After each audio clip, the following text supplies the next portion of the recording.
Herkese merhabalar meraklı kuşseverler. Bu hafta yine çok güzel, çok keyifli bir video ile karşınızdayım. Bu videoda 2025 yılı içerisinde ilk kez drone hobisine adım atmaya hazırlanan veyahut da hali hazırda bir drone olup da model yükseltme niyetinde olan fakat ne yaparsa yapsın hangi modeli seçeceğine karar veremeyen arkadaşlarım için çok keyifli bir rehber hazırladım. Haydi şimdi uzatmadan hemen videoya başlayalım.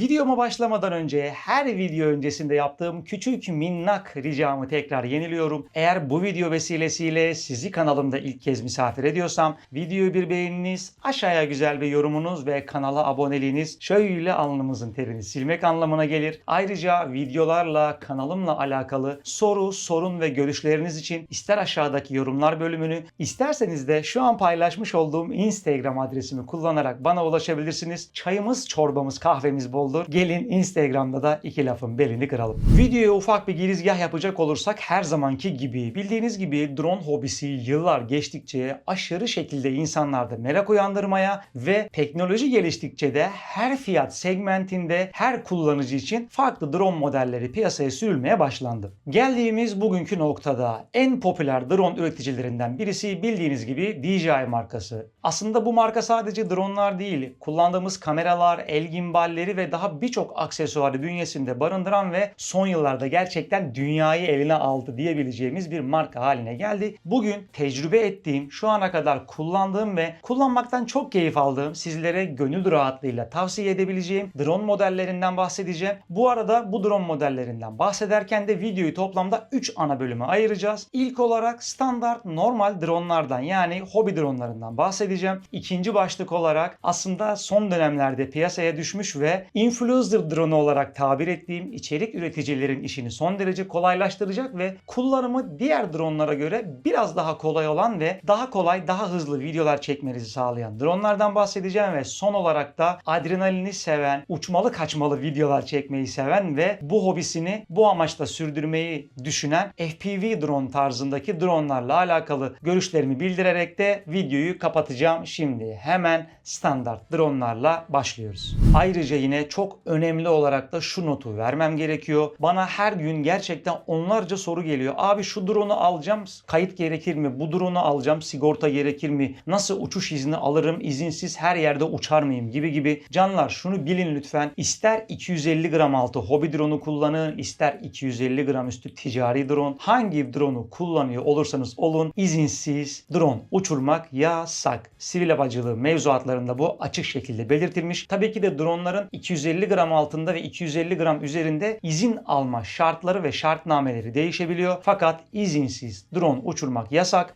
Tabii diyebilirsiniz ki ben dağda bayırda uçuracağım da ona da izin gerekiyor mu? O kısım sizin bileceğiniz bir iş. Lütfen böyle açık kapı aramaya çalışmayalım. Çünkü cezası çok ağır. Yaklaşık 100 bin liralara dayanan bir cezası var ki 20-30 bin liraya aldığınız bir drone'a da 100 bin lira ceza ödemek istemezsiniz. Bu hobiye girdiğiniz gibi ani bir şekilde çıkışınız da olabilir. Lütfen bu da aklınızın bir kenarında olsun. Sizlere bahsedeceğim ilk drone modeli DJI Mini 4 Pro. Birkaç yıl öncesine kadar DJI'nin aslında temelde iki drone serisi vardı. Birisi Air, birisi de Mavic serisi. Air serisi daha böyle düşük bütçeli kullanıcılara hitap eden ama dolu dolu bir drone'du. Mavic serisi ise ticari uçuşlarınızda kullanabileceğiniz drone'ları belirtiyordu. Hali hazırda hala bu iki seri var. Fakat DJI daha çok pazarda pay edinmek ve daha düşük bütçeli, daha rahat, daha kolay kullanabileceğiniz drone'lar üretmek adına bir Mini isminde seriyle piyasaya çok ciddi giriş yaptı ve şu an geldiğimiz 2025 yılında da en gözde Mini serisinin drone'u Mini 4 Pro. Bu drone 249 gram ağırlığında yani bildiğimiz o 250 gram altında geçen hobi drone'ları arasında sayılıyor ve Sivil Havacılık Genel Müdürlüğü'ne herhangi bir kayıt yaptırmak zorunda değilsiniz. Drone'umuzun kamerası 1/1.3 inçlik bir sensöre sahip ki standartlarına ve türevlerine göre gayet güzel bir sensör boyutu diyebilirim. Her halükarda çok çok rahat bir şekilde işinizi görecek. Bunun dışında kameramız 48 megapiksellik çözünürlüğe sahip ve aynı zamanda RAW formatında, yani ham renklerin saklandığı formatta fotoğraflar çekebiliyor ki eğer çektiğiniz fotoğraflar sonrasında renk düzenlemesi yapacaksanız RAW formatında fotoğraflar çeken bir drone almanız her zaman tavsiyemdir. Ayrıca bu kamerayla 4K 100 FPS'lik videolar çekebiliyorsunuz ki günümüz şartlarında 4K video çözünürlüğü artık standart hale gelmeye başladı. Yavaş yavaş 6K'ları 8K'ları zorlamaya devam ediyor teknoloji şirketleri. Bunun yanında çektiğiniz videolar standart ayarlarda 10 bit renk derinliği sunarken aynı zamanda HLG ve D-Log-M formatlarında da video çekimini destekliyor. Bunlar ne anlama geliyor? Eğer siz videolarınızı D-Log-M ve HLG formatlarında çekiyorsanız renklerin videonun içerisinde gömüldüğü, aslında videoyu ilk izlediğinizde gri, flat bir görüntüye sahip video görüyorken bunu post prodüksiyonda, renklendirme aşamasında harika hale getirebiliyorsunuz. Renklerin daha canlı, ışığın daha profesyonel ve videonun bütün özelliklerinin sizin elinize bırakıldığı bir video depolama şekli oluyor. Bu da yine aklınızın bir kenarında bulunsun. DJI dronlarında artık olmazsa olmaz haline gelmiş ve Mini 4 Pro drone'umuzun da en güncel halini kullandığı aktif takip sistemi bulunuyor. Bu aktif takip sayesinde siz kamera üzerinden herhangi bir nesneyi, bir binayı, bir insanı aktif takibe alıp drone'un kumandadan bağımsız bir şekilde o kişiyi, engelleri de algılayarak takip etmesini sağlayabiliyorsunuz ki engel algılama olayında DJI Mini 4 Pro tam anlamıyla Nirvana'da diyebilirim. Drone'da 360 derecelik bir engel tanıma sensörü var ve drone'u her yerden, her yönden gelecek engellere karşı koruyarak sorunsuz ve kazasız bir şekilde kullanmanızı sağlıyor. Ayrıca yine son yıllarda özellikle TikTok, Reels, Shorts gibi videoların popüler olmasıyla birlikte dikey video formatı drone'larımıza da gelmeye başladı. DJI Mini 4 Pro'da da tabii ki dikey video formatı mevcut fakat diğer drone modellerinin aksine bu drone'da dikey video çekerken kamera yataydan dikeye 90 derecelik bir dönüş gerçekleştirerek crop yapmadan, videonun kenarlarından kesmeden, kadrajdan kayıp yaşamanızı sağlamadan olduğu gibi haliyle dikey videolar çekmenizi sağlıyor. Bu yine bence son derece önemli bir özellik olarak karşımıza çıkıyor. Yine bu drone'da da DJI modellerinden aşina olduğumuz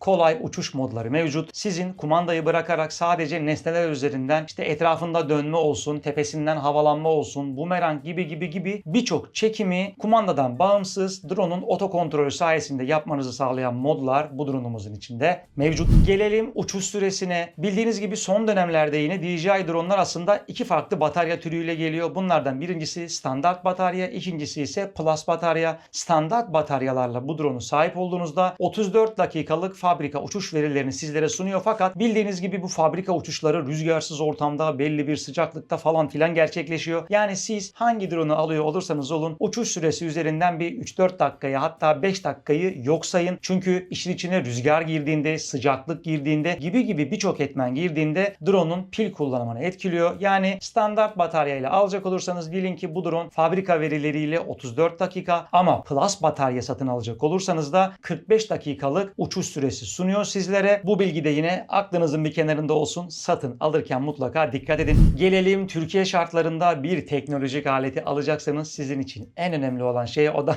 fiyatına. Şu an DJI Mini 4 Pro Türkiye şartlarında standart modelden bahsedecek olursak 37 ila 42-43 bin lira aralarında değişen bir fiyata sahip. Tabii ki bu videoyu yayınladığımda zam gelmiş de olabilir ya da bir kampanyaya denk gelmiş fiyatı inmiş de olabilir. Bunun yanında siz Flymore Combo paket dediğimiz paketiyle birlikte satın alabilirsiniz. Bunu aldığınızda ne oluyor? Yanında bir drone için mini omuz çantası geliyor. İçerisinde ekstra 2 adet daha pil geliyor. Bunun yanında ekstra yedek pervaneler vesaire aksesuarlar geliyor. Tabii ki Flymore Combo paketi satın aldığınızda bu aldığınız drone'un fiyatı üzerine bir yaklaşık 8-10 bin liralık fiyat eklemeniz gerekiyor. İşin özü, eğer günümüz şartlarında bütçenizde el veriyorsa ve drone hobisine güzel bir yerden giriş yapmak istiyorsanız bence Mini 4 Pro kesinlikle alınabilecek optimum ve en keyifli drone'lardan birisi. Sıradaki drone'umuz DJI Mini 3 Pro. Haydi gelin şimdi hep birlikte bu drone'a da bakalım. DJI Mini 3 Pro aslında az önce anlattığım DJI Mini 4 Pro'nun bir önceki kuşak versiyonu diyebilirim ki zaten hali hazırda benim de sahip olduğum drone Mini 3 Pro ve bu drone'u kullanmaktan aşırı keyif alıyorum yaklaşık 1 yıldır benimle. Yine bu drone'umuz da 249 gram ağırlığında, yani hobi drone olarak geçiyor. Sivil havacılığa herhangi bir kayıt işlemi yapmıyorsunuz. Bunun dışında 4K 60 FPS video çekme özelliğine sahip ki türevi olabilecek drone'lar dronlara göre bir hayli güzel video kalitesine sahip diyebilirim. Yine bu drone'umuzda da aktif track olsun, akıllı uçuş modları olsun hepsi içerisinde dahil olarak geliyor. Mini 4 Pro'nun aksine bu drone'umuzda 360 derecelik bir engel tanıma sensör yapısı yok. Sadece 3 yönlü engel sensörleri mevcut. Bunlar da ön, arka ve aşağı yönlü hareketlerinizde drone'unuzu çarpmalara ve engellere karşı koruyor. Bu drone'u kullanırken çok dikkat etmeniz gereken bir konu. Özellikle sağa sola uçuşlarda yani kayma dediğimiz hareketlerde sensörlerimiz olmadığı için mutlaka göz hizanızda olmalı ya da etrafı daha önceden iyi süzmelisiniz. Çünkü bu drone'la yapabileceğiniz kazaların neredeyse tamamına yakını sağa sola uçuş ve çekim hallerinde oluyor. Bilmenizde fayda var. Yine bu drone'umuzda da dikey çekim mevcut. Aynı Mini 4 Pro'da olduğu gibi kameramız 90 derece dönüş sergileyerek tam anlamıyla bir dik video çekmenizi sağlıyor. Bu yönüyle yine türevlerinden farklı diyebilirim. Geliyoruz yine Türkiye şartlarındaki en önemli ayrımlarından birine, o da fiyatı. Şu an standart paketlerde 28.000'den başlayıp üstlere doğru gidebiliyor. Bu arada anlattığım bu dronların arkadaşlar birkaç farklı versiyonları mevcut. Yani fiyatlarını etkileyen etmenler mevcut. Bunlardan az önce bahsettiğim bir Flymore Combo paket, yani ekstra yanına bir aldığınız paket fiyata etki ettiği gibi son zamanlarda, son dönemlerde DJI dronlarda gördüğünüz bir standart kumanda var. Yani üzerine cep telefonunuzu takarak görüntüyü cep telefonundan aldığınız, bir de RC controller dediğimiz üzerinde dahili bir ekranın olduğu ve drone uçurmanın gerçekten çok keyifli olduğu bir kumanda türü var. Tabii ki yine bu kumandalı versiyonu seçerseniz de fiyatta bir miktar yükselme oluyor. Eğer bu hobiyi gerçekten hakkını vererek ve keyif alarak yapmak istiyorsanız mutlaka RC controller seçmenizi tavsiye ederim. Şimdi devam ediyoruz. Yavaş yavaş fiyatlarımızı azaltarak drone modellerini sıralamaya devam ediyorum. Eğer bütçeniz Mini 4 Pro ve Mini 3 Pro'ya yetmiyorsa sırada Mini 3 drone'umuz var. Gelin hep birlikte bu drone'u inceleyelim. Mini 3 adından da anlaşılacağı gibi sonunda bir Pro takısı olmadığından daha sade ve daha baz bir model, ama fiyat ve performans açısından bakacak olursanız drone hobisine başlamak için son derece keyifli bir cihaz olduğunu söyleyebilirim. Cihazımızda bulunan kamera 4K 30 FPS'te videolar çekmenizi sağlıyor. Ayrıca 12 megapiksellikte fotoğraf çekim kalitesi sunuyor. Bu modelde maalesef etrafında hiçbir sensör yok. Yani drone'un kullanımı tamamen size bırakılmış. Tabii ki bu eksi bir özellik olarak görülebilir, fakat uçuş süresi olarak baktığınız zaman da gerçekten harika diyebilirim. Standart bataryayla fabrika verilerine göre 38 dakikalık bir uçuş süresi sunarken eğer Plus batarya alırsanız 51 dakika gibi gerçekten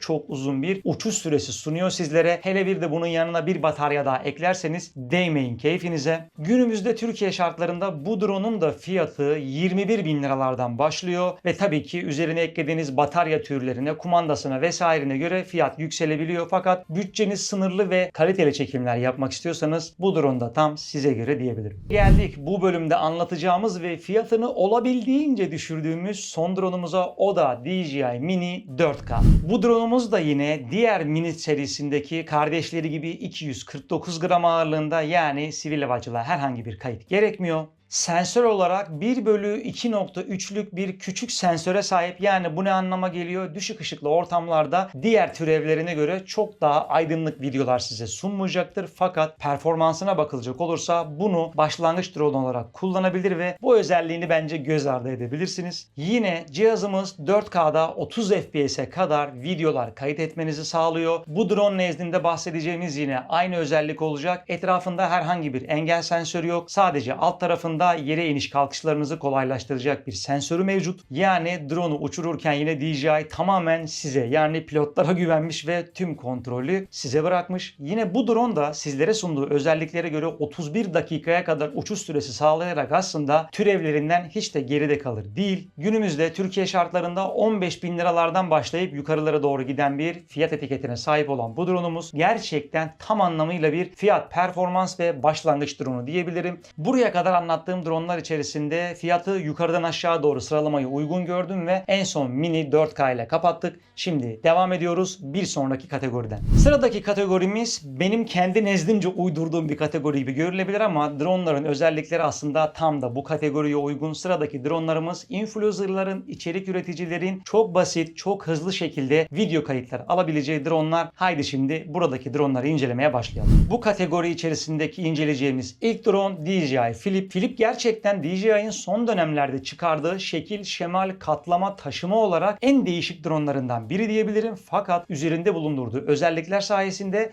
DJI'nin kullanıcılara sunduğu drone deneyimini gerçekten birkaç seviye üste attı diyebilirim. Cihazımız aynı DJI Mini 4 Pro'da olduğu gibi 1/1.3 inçlik hatırı sayılır bir sensör büyüklüğüne sahip diyebiliriz. Yine devam edecek olursak 48 megapiksellik RAW formatta fotoğraflar çekmenizi sağlıyor ki bu da içerik üreticiler için olmazsa olmaz güzel bir özellik. Yatay formatta 4K'lık, eğer dikey formatta video almak isterseniz de 2.7K'lık çözünürlüklerde sizlere videolar sunuyor. Fakat DJI Mini 3 Pro ve Mini 4 Pro'da olduğu gibi burada kameramız yatayda ve dikeyde hareket etmiyor. Siz videoyu yataydan dikey moda aldığınızda yatayda çektiğiniz o 4K'lık videonun kenarlarından bir crop yani kesik atarak videoyu 2.7K formatta dikey çözünürlüğe kavuşturuyor ki bence günümüz şartlarında sosyal medya kullanıcıları için de güzel, hatırı sayılır bir çözünürlük. Yaklaşık 28-30 dakikalarda bir uçuş süresi sunuyor sizlere bu drone. Yine alabileceğiniz ekstra bataryalar ve combo kitler sayesinde uçuş sürenizi katlayarak arttırabilme şansına sahip oluyorsunuz. DJI Flip yine türevlerinden bir hayli farklı bir engel algılama sistemine sahip. Üzerinde 3 boyutlu bir kızılötesi engel algılama sensörü var ki bu sayede aslında cihaz çok güzel bir şekilde engellere karşı kendini koruyor diyebilirim. Cihaz yine türevlerine göre sesli komut gibi bir kontrol özelliğine sahip ki bu sayede sesinizle emirler vererek cihazın kayıt açmasını, kayıt almasını ya da modlar arasında gezinmesini sağlayabiliyorsunuz. Bunun dışında yapay zeka destekli bir aktif track özelliği de var ki bu özellikle influencerların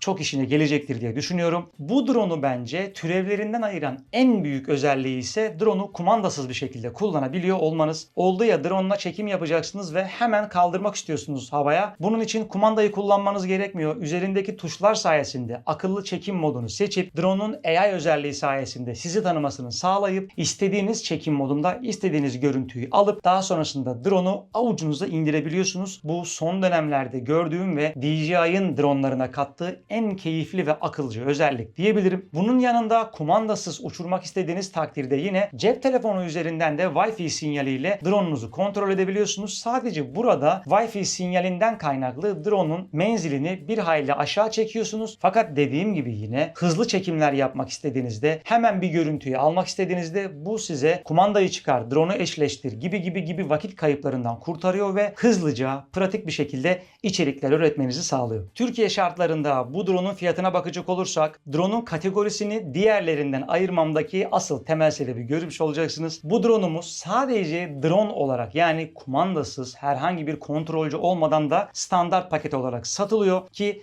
bu fiyat bantlarında alacak olursanız ortalama 18-20 bin liralardan başlıyor günümüz şartlarında drone'un fiyatı. Bunun yanında kumanda eklerseniz, combo paketi eklerseniz, ekstra uçuş bataryaları eklerseniz fiyat yukarılara doğru çıkıyor. Sıradaki içerik üreticisi kategorisinde inceleyeceğimiz drone'umuz DJI Neo. Haydi gelin şimdi onu incelemeye başlayalım. DJI firması ürettiği Neo modelindeki bu drone'la amiyane tabirle drone satışını çarşamba pazarına kadar düşürdü diyebilirim. Çünkü gerçekten sunduğu özellikler ve fiyat bakımından bakılacak olursa bedava diyebileceğimiz bir drone modeli karşımızda. Bu drone küçük yapısı, ki küçük derken gerçekten çok ciddiyim, avuç içinize sığabilecek bir drone'dan bahsediyoruz ve kolay kullanımıyla drone hobisine giriş yapmak isteyenler, drone'la içerik üretmek isteyenler için birebir biçilmiş kaftan diyebilirim. Cihazımız kamera bakımından 1/2 inçlik bir aslında oldukça küçük denilebilecek bir sensöre sahip. Bunun yanında 12 megapiksel çözünürlüğünde de fotoğraflar çekebiliyor fakat fotoğraflarımız JPEG tabanlı yani RAW formatında ham halde fotoğraflar çekmiyor.